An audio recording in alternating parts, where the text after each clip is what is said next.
जय हिंद। दोस्तों, आज हम अपना वर्ल्ड ज्योग्राफी का एक और आपका टॉपिक करने वाले हैं, जिसमें हम आज पढ़ने वाले हैं वॉल्केनो समझेंगे कि आखिर वॉल्केनो होता क्या है। वॉल्केनो हम पूरे अच्छे तरीके से समझने वाले हैं कि वेंट वॉल्केनो एंड वॉल्केनो के जो आपके स्ट्रक्चर्स वगैरह हैं उनको हम समझने वाले हैं। तो चलिए हम शुरू करते हैं। हम इस चैप्टर में आपको वॉल्केनो पढ़ने वाले हैं। वॉल्केनो यानी अगर हिंदी में कहिएगा तो ज्वालामुखी, ठीक है। काफ़ी सारी मूवीज़ वगैरह में भी आपने देखा होगा, ठीक है।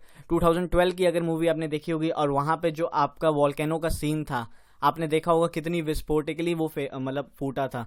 तो वॉल्केनोज से हम जनरली क्या समझते हैं, विस्फोट, पर हमेशा ऐसा नहीं होता है। इसमें हम टाइप्स ऑफ वॉल्केनोज भी पढ़ने वाले हैं, वॉल्केनोज को अच्छे से समझने वाले हैं। तो दोस्तों, मेरा नाम सौरभ राज है और आप सभी का स्वागत है हमारे चैनल नॉलेज कैसल पे। अगर आपने अब तक नॉलेज कैसल को सब्सक्राइब नहीं किया है तो फटाफट कीजिए, देरी मत कीजिए, ठीक है, क्योंकि इसी तरीके से आपको यहाँ पे कमाल के लेक्चर्स मिलते जाएंगे, ठीक है। अब दोस्तों, जैसे कि मैं आपको बता रहा हूँ वॉल्केनो, ठीक है।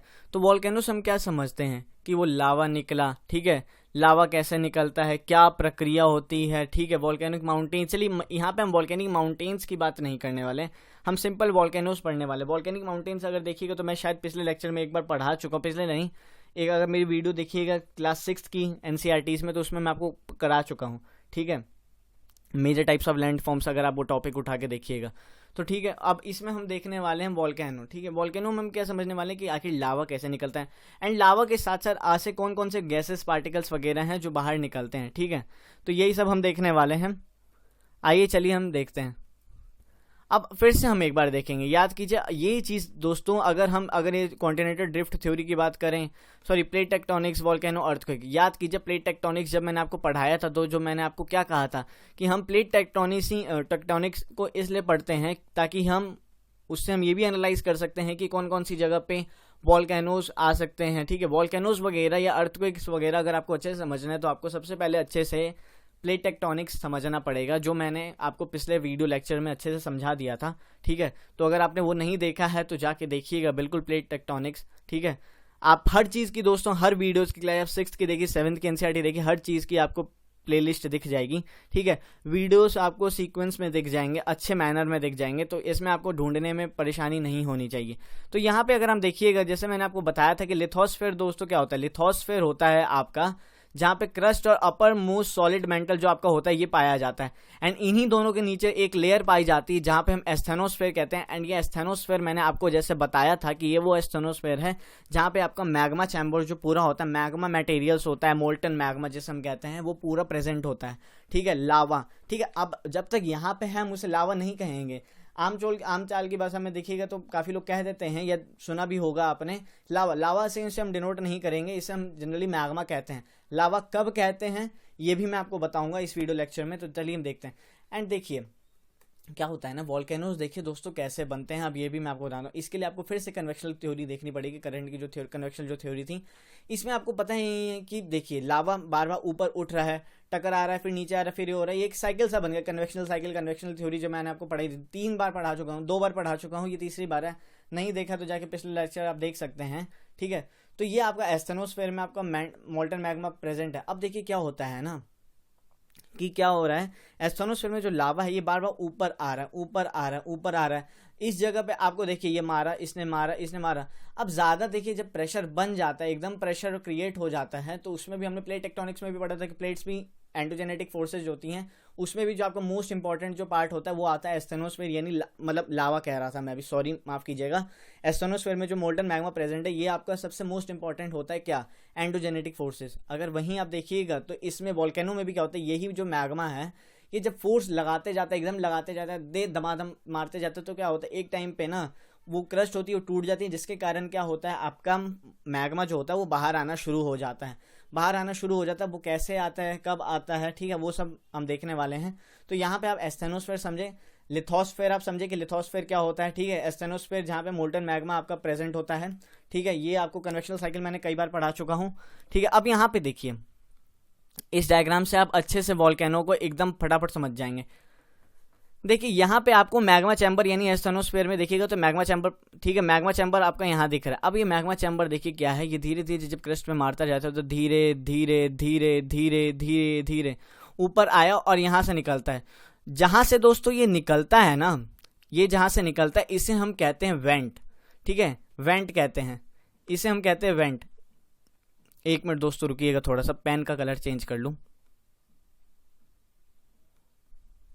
इसे हम दोस्तों कहते हैं वेंट, इसे हम वेंट कहते हैं। आपको मैंने बताया जहां से मोल्टन मैग्मा है ये बाहर एक जो सीक्वेंस वाइज में निकलता है इस इलाके से, छोटी सी पाइप नली सी है, पाइप सा है, इसे हम कहते हैं दोस्तों वेंट। एंड इसी वेंट के जब बाहर आपका जो निकलता है ना, तो इसी प्रक्रिया को हम सिर्फ कहेंगे वॉल्केनो। जो ये चीज निकल रही है ना, इसे ही हम कहते हैं वॉल्केनो। और जब ये वॉल्केनो जब बाहर आके बहने लग जाता है तो इसे हम कहते हैं दोस्तों लावा फ्लो, तब हम इसे कहते हैं लावा। जब तक ये चीज आपकी पृथ्वी के अंदर है तब तक इसे हम कहेंगे मैग्मा, ठीक है, मैग्मा चैम्बर में मौजूद है तब तक इसे हम कहेंगे मोल्टन मैग्मा। एंड जैसे ही ये मैग्मा जो है ये बाहर इस वेंट के थ्रू आने लग जाता है तो इसे हम क्या कहते हैं दोस्तों, लावा कहते हैं, तब इसे हम लावा टर्म यूज करते हैं, ठीक है।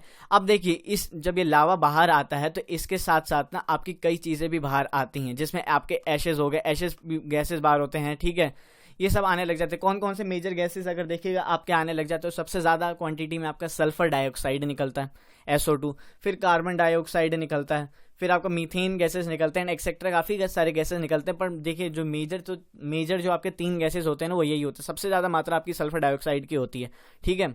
अब दोस्तों यहां से ना एक क्वेश्चन मैं आपको पूछूंगा, पर पहले एक बार हम थोड़ा सा और ये देख लें।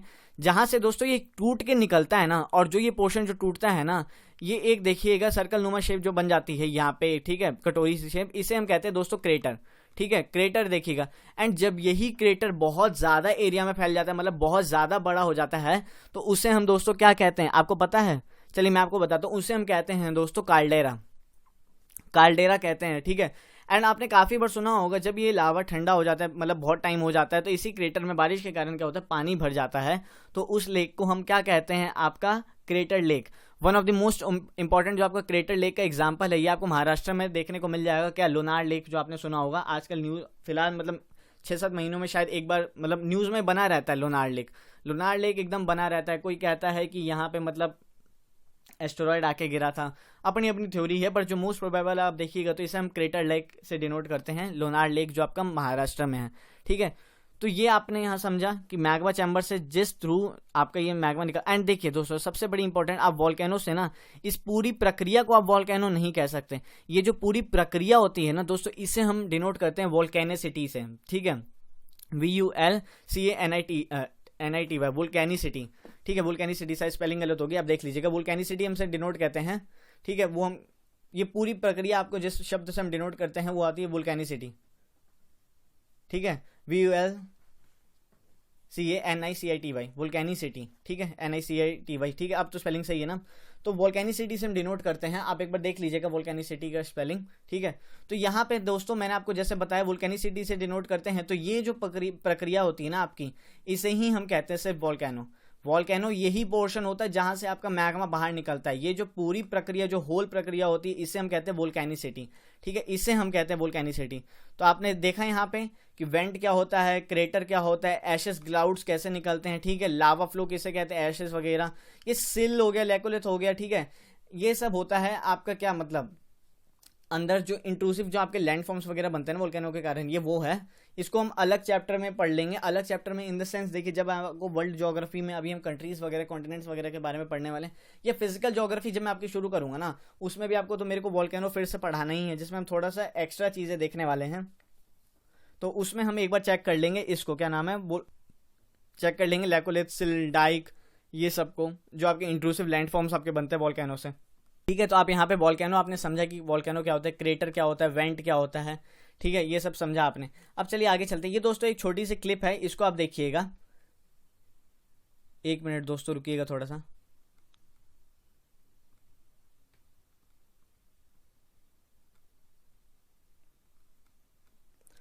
ये एक छोटी सी क्लिप है, इसको आप देखिए, आप वॉल्केनो को अच्छे से समझ जाएंगे। इस क्लिप में आपको वॉल्केनो दिखेगा कि वॉल्केनो आखिर बाहर कैसे निकल रहा है, क्या प्रक्रिया हो रही है। तो एक बार आप गौर से इस क्लिप को देखिएगा, अभी मैं आपको एक्सप्लेन करूंगा ये क्लिप कैसे, ठीक है, देखते रहिए। ये आपका एक वॉल्केनिक माउंटेन है।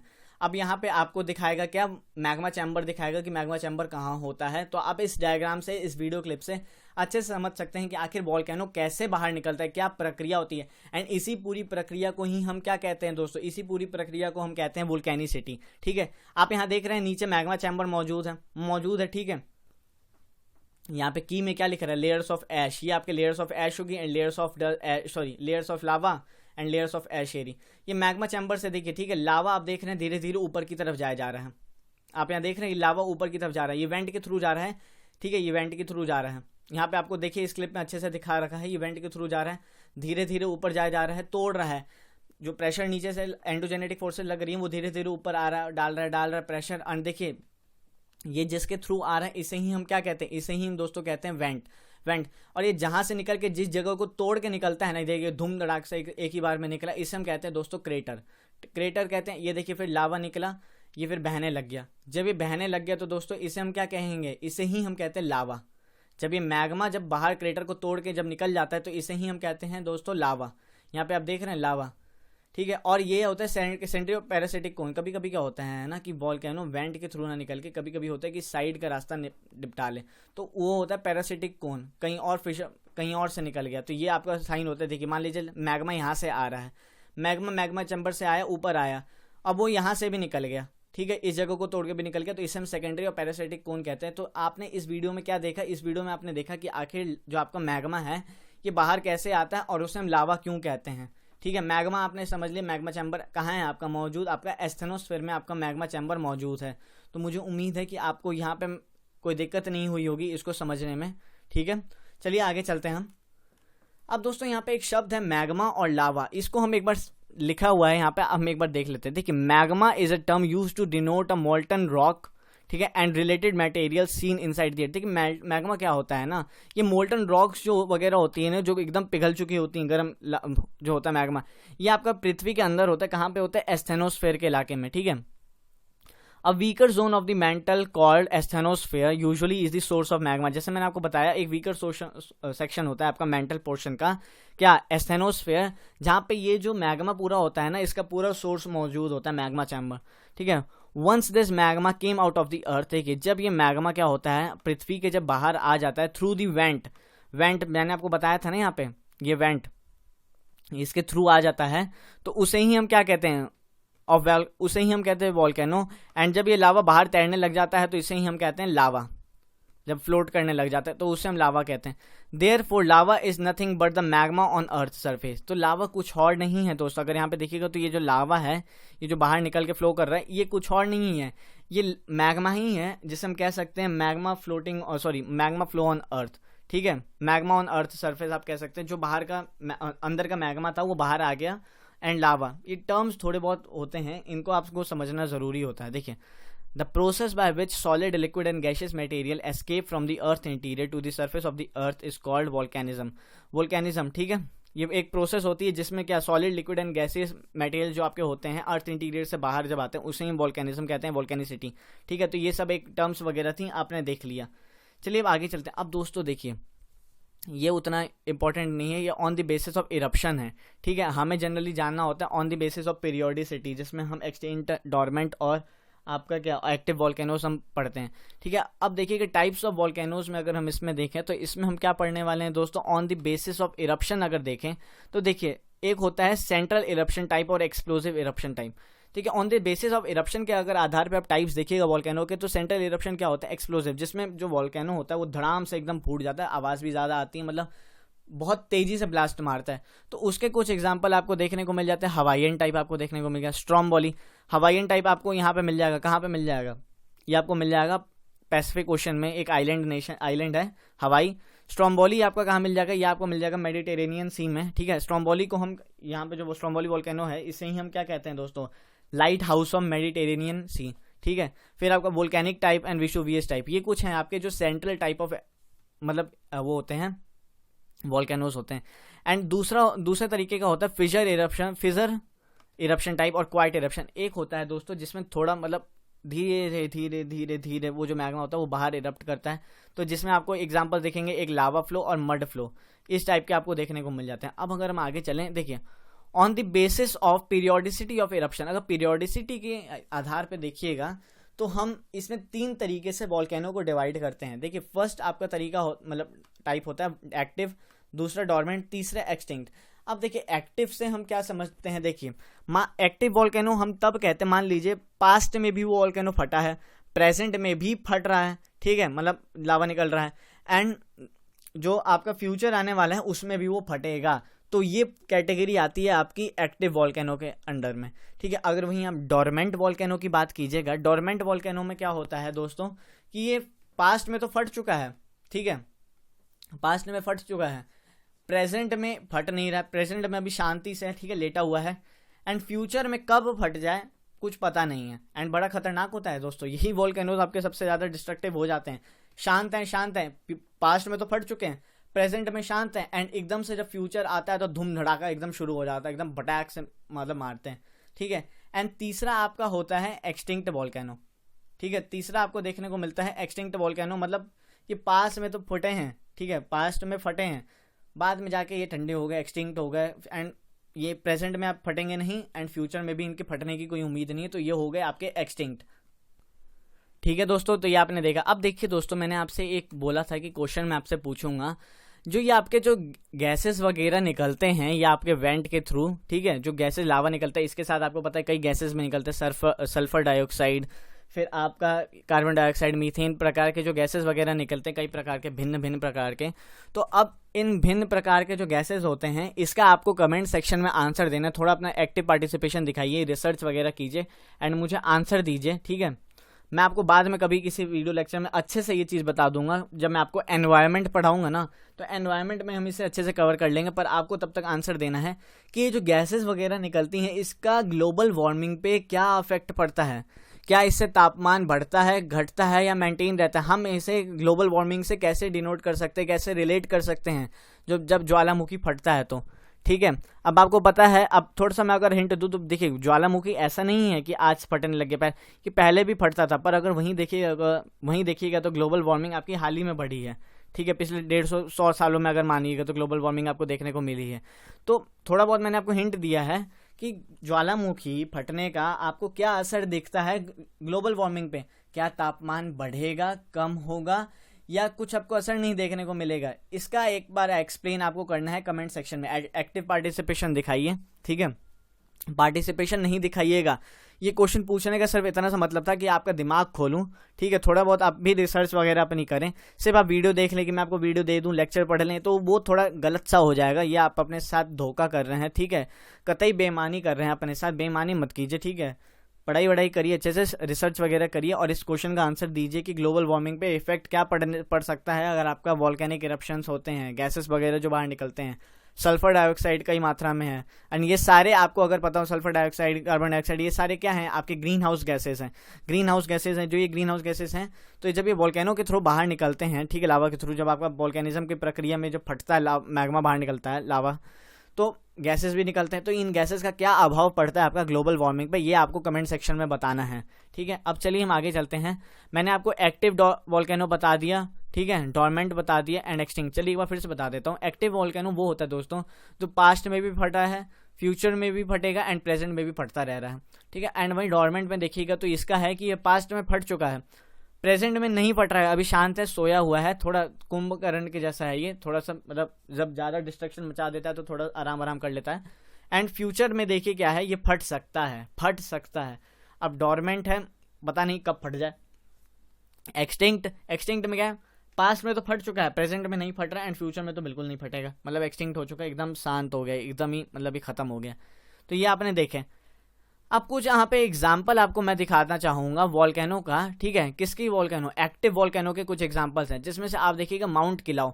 ये देखिए, ये जो एग्जाम्पल्स मैं बता रहा हूँ ना, इसमें मैंने इमेजेस वगैरह भी लगाई हैं, तो इमेजेस वगैरह तो आप लिख नहीं सकते, ठीक है। तो आप क्या कीजिए, नोटबुक उठाइए और वहाँ पे फटाफट से एग्जाम्पल मतलब हेडिंग डाल लीजिए, एग्जाम्पल ऑफ एक्टिव वॉल्केनो, ठीक है। एग्जाम्पल ऑफ एक्टिव वॉल्केनो की हेडिंग डाल लीजिए, एंड उस पर क्या कीजिए, जो मेजर आपके वॉल्केनोस वगैरह जो आपको मैं बताने वाला हूँ इस कैटेगरी में एग्जाम्पल, वो आप नोट कर लीजिए, ठीक है। तो यहाँ पे दोस्तों जो आपका पहला जो माउंटेन है एक्टिव वॉल्केनो का, ये है आपका माउंट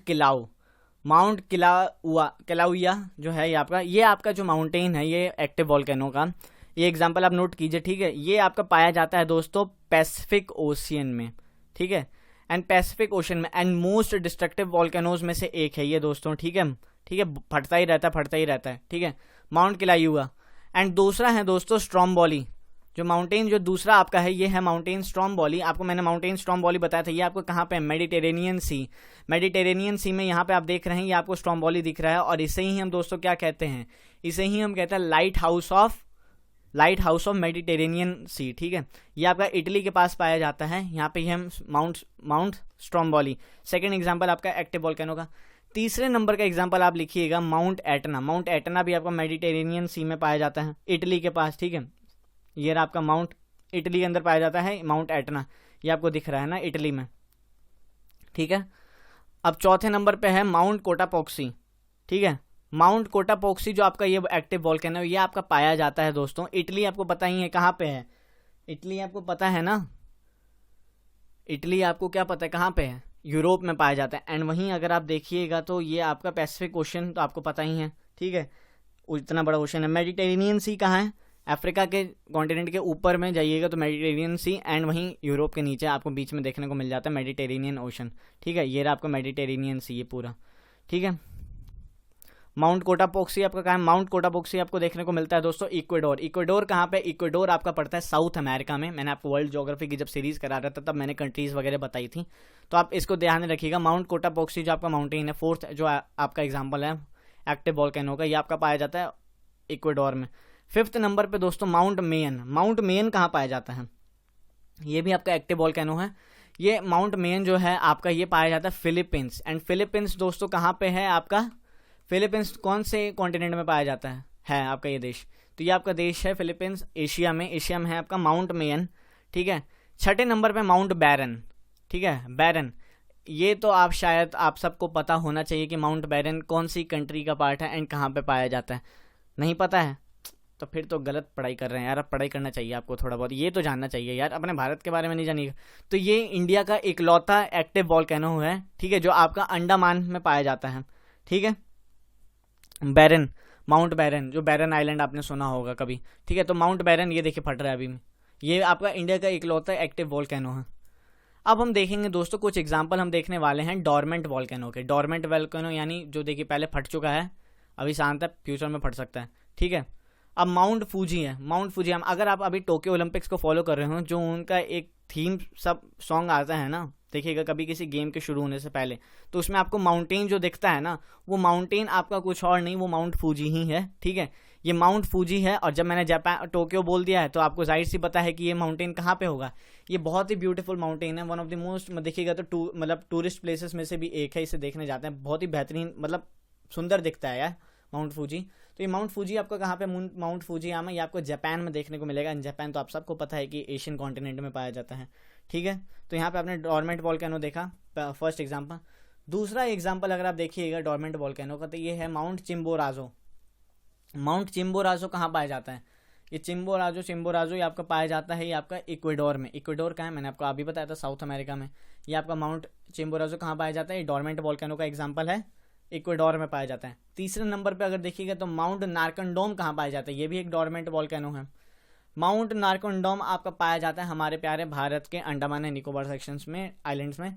ये माउंट नारकंडोम ये भी एक डोरमेंट वोल्केनो है, ठीक है। अब माउंट वेसुवियस कहाँ पाया जाता है, वेसुवियस, ठीक है, वेसुवियस। तो ये आपको पता रहना चाहिए, ये भी आपका पाया जाता है कहाँ पे, मेडिटेरेनियन सी में। माउंट वेसुवियस आपको देखने को मिलेगा मेडिटेरेनियन सी में, ठीक है। अब हम कुछ एग्जांपल देखेंगे दोस्तों एक्सटिंक्ट वोल्केनो का। अब यहाँ पे देखिए जो पहला है वो है माउंट किलिमंजारो, माउंट किलिमंजारो, ठीक है। एंड देखिए इसकी एक फैक्ट अगर और मैं बताऊँ, देखिए वैसे माउंट किलिमंजारो आपको देखने को मिलेगा अफ्रीका में, अफ्रीका में देखने को मिलेगा, अफ्रीका, ठीक है। एंड ये अफ्रीका का हाईएस्ट पीक भी है, ठीक है। माउंट किलिमंजारो जो है आपका, ये अफ्रीका की हाईएस्ट पीक भी है माउंट किलिमंजारो। अब ये आपको बताने की कौन सी कंट्री में लाइक करता है अफ्रीका की, एक चीज़ तो मैं आपसे पूछ सकता हूँ, आप बताइए माउंट किलिमंजारो कौन सी कंट्री में, ये अफ्रीका की हाईएस्ट पीक है, हाईएस्ट पीक। दूसरे नंबर पे दोस्तों माउंट कीनिया, एक्सटिंक्ट वोल्केनोस के एग्जांपल चल रहे हैं। माउंट कीनिया नाम में ही है कि ये कीनिया में पाया जाता है, एंड कीनिया आपका अफ्रीकन कॉन्टिनेंट में है। एंड ये दोस्तों जो आपका माउंट कीनिया है, ये सेकंड हाईएस्ट पीक है कहाँ की, अफ्रीका की।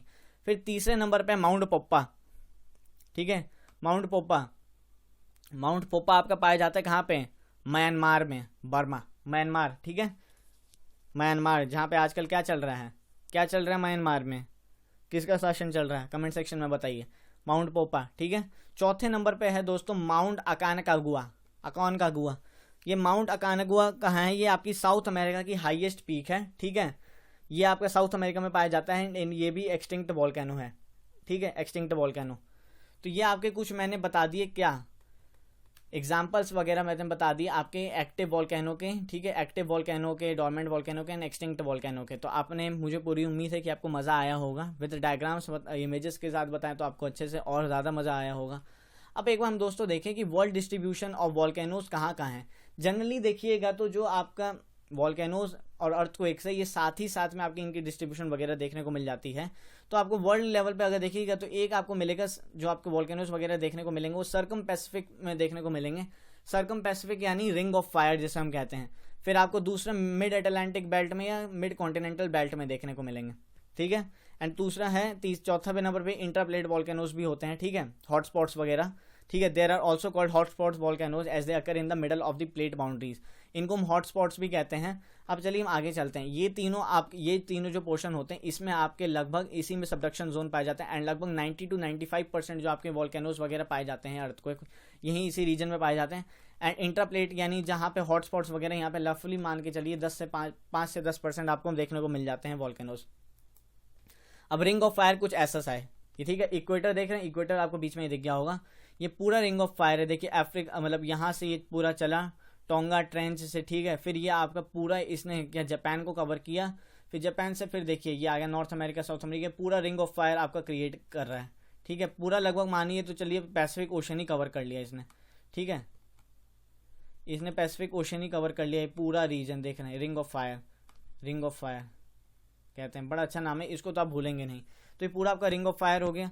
वहीं अगर आप इसमें देखिएगा तो मिड अटलांटिक रेंज क्या, मिड अटलांटिक रेंज आपको यहाँ पे देखने को मिलेगी, south American plate and African plate के आसपास जो ये रेंजेस देख रही हैं, यहाँ पे क्या लिखा है, the mid Atlantic range was form due to the separation of tectonic plates on both sides of the ocean, ठीक है। तो यहाँ पे आपने देखा मिड अटलांटिक रिज, ठीक है, the mid Atlantic ridge was form due to the separation of tectonic plates on both sides of the ocean, ठीक है, ये आपने देखा। अब तीसरा यहाँ पे देखिए दोस्तों, जो मैंने आपको बताया था सबडक्शन जोन, तो यहाँ पे आप देख सकते हैं कि सबडक्शन जोन क्या है, जब दो प्लेट्स आपस में आ रही, कन्वर्जेंट यानी, ठीक है, divergent, convergent and transform boundaries जो हमने पढ़ी थी, दो प्लेट्स जब आपस में आ रही हैं तो एक प्लेट ऐसी होगी ना दोस्तों कि वो डेंसर होगी एंड वो डेंसर जो प्लेट होगी नीचे सबडक्ट कर जाएगी, ठीक है। एंड जनरली ओशनिक क्रस्ट आप मान सकते हैं, ओशनिक क्रस्ट ये जाके आपका सबडक्ट कर गया। सबडक्ट जब ये कर गया, देख रहे हैं ओशनिक क्रस्ट आपका ये रहा, ये आपका कॉन्टिनेंटल क्रस्ट वगैरह, ठीक है। तो ये आपका नीचे सबडक्ट करके एंड वहीं जो एक होता है आपका जो लाइटर क्रस्ट होती है आपकी, मतलब sorry lighter portion of the crust होता है, यानी जिसकी डेंसिटी कम होती है, वो अपलिफ्ट कर जाता है। तो ये ऐसा जोन क्रिएट करता है जिस जोन को हम क्या कहते हैं दोस्तों, सबडक्शन जोन कहते हैं। एंड यही वो जोन होता है जहाँ पे आपके वॉल्केनोज एंड अर्थक्वेक्स मोस्टली आपके पाए जाते हैं। लगभग रफली मान के चलिए 90% आपको वॉल्केनोज एंड अर्थक्वेक्स आपको यही देखने को मिलेंगे, ठीक है। तो आपने को ये सबडक्शन जोन मैंने प्लेट टेक्टोनिक्स में भी पढ़ा दिया था, तो ये उतना दिक्कत नहीं आएगा आपको। और ये रहे आपके कुछ, आपको देखिएगा तो ये कुछ हॉटस्पॉट्स वगैरह आपको देखने को मिल जा रहे हैं, ठीक है, सबडक्शन जोन्स वगैरह एरियाज, ठीक है, यहाँ पे आपको अच्छे से देखने को मिल जाएगा। हॉटस्पॉट्स भी यहाँ पे देखने को मिल जाएंगे। प्लेट बाउंड्रीज भी आपको यहाँ पे देखने को मिल जाती है, north American plate, important plates वगैरह भी देखने को। फिर सबडक्शन जोन आप यहाँ देख रहे हैं, ये पूरा सबडक्शन जोन है, एरिया देख रखा है। यहीं पे आपको ज़्यादातर अर्थक्वेक्स एंड वॉल्केनोज वगैरह देखने को, ये देख रहे हैं, ये पूरा रिंग ऑफ फायर है, ये पूरा रिंग ऑफ फायर आपका है, ये रिंग ऑफ फायर का ही एरिया है। यहाँ पे देख रहे हैं कितने सारे आपको अर्थक्वेक के एरियाज हैं, पूरे यहाँ पे वॉल्केनोज ही वॉल्केनोज आपको देखने को मिलेंगे। तो ये पूरा सबडक्शन जोन का पार्ट है। इस मैप को आप अच्छे से समझ सकते हैं। इस मैप को अगर आपने समझ लिया फिर तो आप वॉल्केनोज वगैरह समझ ही गए, ठीक है। तो दोस्तों बस आज का आपका वॉल्केनो का जो टॉपिक था ये यहीं समाप्त होता है। मुझे पूरी उम्मीद है कि आपको इस लेक्चर से बहुत कुछ वॉल्केनो के बारे में जानने को मिला होगा। एंड बाकी के जो आपके इंट्रूसिव लैंड फॉर्म्स का जो पार्ट होता है ना, वॉल्केनो से क्या क्या लैंड फॉर्म, इंट्रूसिव एक्सट्रूसिव, तो ये हम दोस्तों बाहर कह रहा हूँ बाद में पढ़ लेंगे, जब हम फिजिकल ज्योग्राफी में आपको कराऊंगा, ठीक है। फिजिकल ज्योग्राफी जब मैं आपको कराऊंगा तब हम कर लेंगे। और मुझे उम्मीद है कि आपको ये वीडियो लेक्चर आपको अच्छा लगा होगा। आपके दोस्तों देखिएगा तो आपकी अब जियोमॉर्फोलॉजी का जो सेक्शन था वर्ल्ड ज्योग्राफी का, याद कीजिए इंट्रोडक्शन लेक्चर अगर आपने मेरा देखा हो तो उसमें लगभग हम जियोमॉर्फोलॉजी का सेक्शन कवर कर चुके हैं, जिसमें हमने basics of the world maps, interior of the अर्थ से लेके अब हम जियोमॉर्फोलॉजी के एंड की तरफ जब बढ़ने लगे तब हमने continental drift theory, plate tectonics पढ़ लिया, अब वॉल्केनो पढ़ लिया। एंड लास्ट आपका टॉपिक है अर्थक्वेक। छोटा सा टॉपिक होगा अर्थक्वेक, तो वैसे आपको सबको पता रहता है पर फिर भी मैं पढ़ाऊंगा, ठीक है।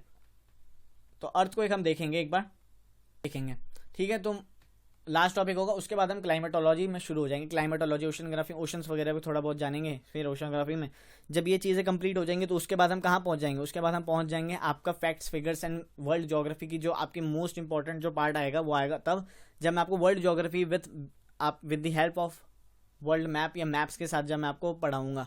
बहुत मज़ेदार आपका एक कोर्स चल रहा है वर्ल्ड ज्योग्राफी का। तो अगर आपको इंटरेस्ट है तो प्लीज़ सब्सक्राइब कीजिए चैनल को, सपोर्ट दिखाइए, मज़ा भी आएगा मेरे को। अगर आपको ये वीडियो अच्छा लगा है तो शेयर करना मत भूलिएगा, अपने दोस्तों में शेयर कीजिए, उन्हें वॉल्केनोस पढ़ाइए, ठीक है। या अगर आप वीडियो नहीं शेयर कर सकते तो अपनी ज्ञान बढ़ाने के लिए आप मेरी वीडियो अगर देख रहे हैं पूरी तो उस ज्ञान को दूसरों को बताइए, ठीक है। तो अगर उसको वॉल्केनो समझ में नहीं आ रहा हो कोशिश कीजिए बताने की, ठीक है। बताइए, समझिए। ऐसे अगर बता लिया ना आपने तो दोस्तों फिर तो कमाल हो गया, फिर तो आपको कोई भुलवा के दिखा दे आप ये टॉपिक तो नहीं भूल पाएंगे चाह के भी, ठीक है। वीडियो में अगर कुछ आपको मैंने एक क्वेश्चन पूछा था कि आपको क्या अंतर देखने को मिलेगा, क्या मतलब अगर जब वॉल्केनो फटता है जो गैसेस वगैरह बाहर निकलती हैं उन गैसेस का क्या प्रभाव आपको देखने को मिल सकता है ग्लोबल वार्मिंग पे, ठीक है। तापमान बढ़ेगा, नहीं बढ़ेगा या नॉर्मल रहेगा, तो ये आपको बताना है कि ग्लोबल वार्मिंग पे आखिर उसका क्या अभाव देखने को हमें मिल सकता है। तो आज का लेक्चर बस यही था, ठीक है।